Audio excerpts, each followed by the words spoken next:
that time of the year when we're all kind of starting to think about some deep cleaning and really getting into like all the nooks and crannies around our homes and our cars and everywhere else.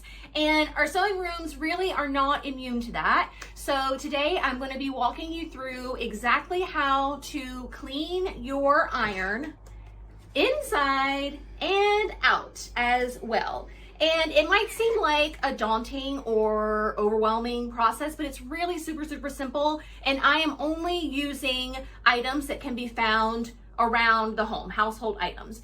You can purchase like iron cleaner, but those chemicals can be super harsh and can actually cause more harm than good on your iron. And we all know how important an iron is in a sewing room, so we want to make sure that it works really well to the peak of its ability for its entire life. So let me show you what you need, and then we will jump into the tutorial. Okay, you need baking soda, table salt, vinegar, and water. I think all of this stuff, if you bought it all brand new, might cost you $5. Then you need two, these are hand towels that I have, white ones. They are gonna get a little grimy and dirty, so don't use anything that's very meaningful to you. And you need your iron, obviously. I have an Oliso Pro, and the last two little things are a toothpick and a Q-tip. And that's really going to help us get into the nitty gritty of the iron and get it all clean. So let's jump into the tutorial and I'll show you just how I clean my iron. All right, you guys, first things first, we are going to clean the bottom of the sole plate. You can see I've got a lot of grimy, nasty stuff on here. The iron is completely turned off and completely cooled. Obviously, I wouldn't be able to put my hand on it like this. So make sure that it's unplugged, turned off, and that you have emptied out whatever water was in your water reservoir, which for me, just as simple as opening this guy up and dumping it out. So super simple. All right, now you're gonna need the cleaning mixture for the sole plate, and that is just some good old table salt mixed with a little bit of vinegar. And then to rinse it after we've scrubbed it clean, I've just got some regular water and a couple of little white bath hand towels to help with this process. So take one towel, dip it in your salt mixture, making sure to get, some salt on the towel, and then just start scrubbing in a circular motion like so.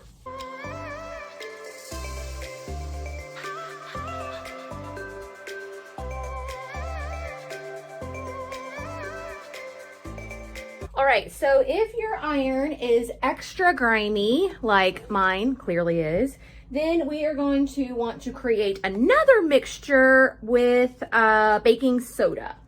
So just sprinkle a little bit of baking soda into your dish.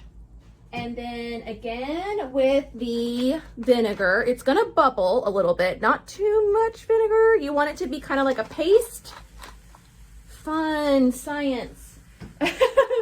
Okay, then you want to take your bath hand towel or kitchen rag, whatever you've got, and dip it into your mixture. Again, it should be kind of like a paste. That's what we're going for here.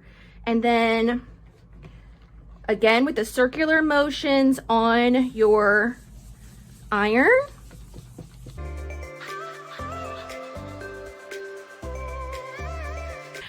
Okay, so now we want to wipe all that away. Grab your water again, like so. And get not the dirty towel, but a clean one. And again, dip it into just plain water and wipe away this paste that has formed from the baking soda. So I'm gonna have to give this a couple of passes because I neglected it for so long. But you can start to see how that's really kind of cleaning up. So let me make some more, do this all over again, and then I'll let you know the final step for cleaning out your iron.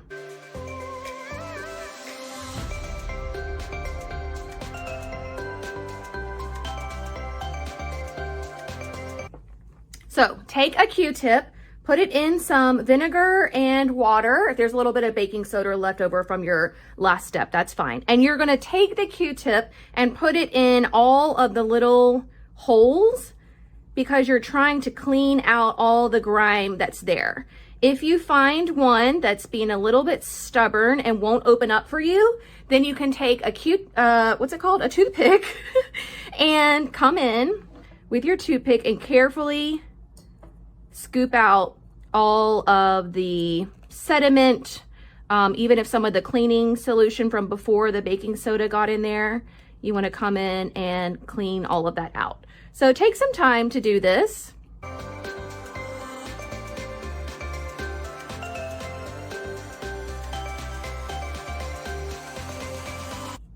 All right, and when you're done, all of your holes should be hollow looking, like there shouldn't be any white or any other sediment in them. You should be able to see. Can you see how these all look good? And then this one still has a little bit of something in it. So just keep working it until you get everything out.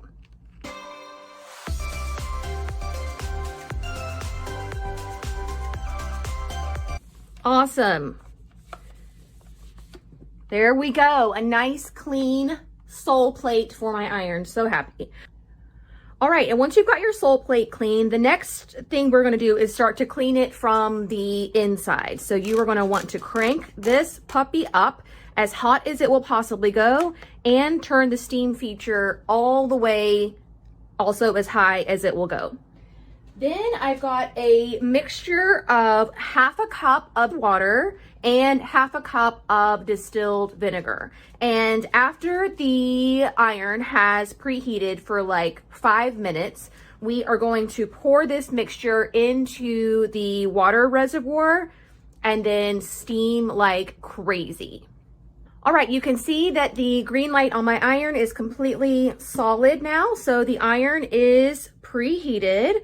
I am going to pour in this vinegar and water mixture.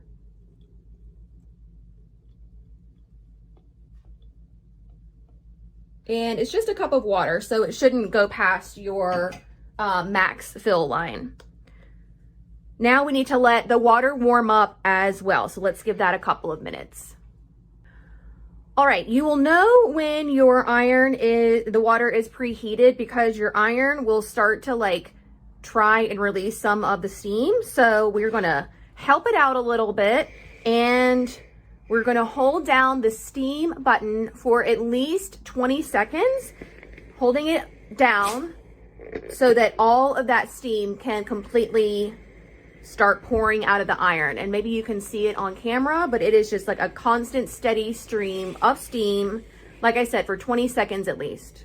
Then release the button and do it again. And you're gonna want to do this at least 6 times. You're not going to go through all of your water. We're gonna end up pouring a lot of this out, but you wanna do this steam process at least 6 times.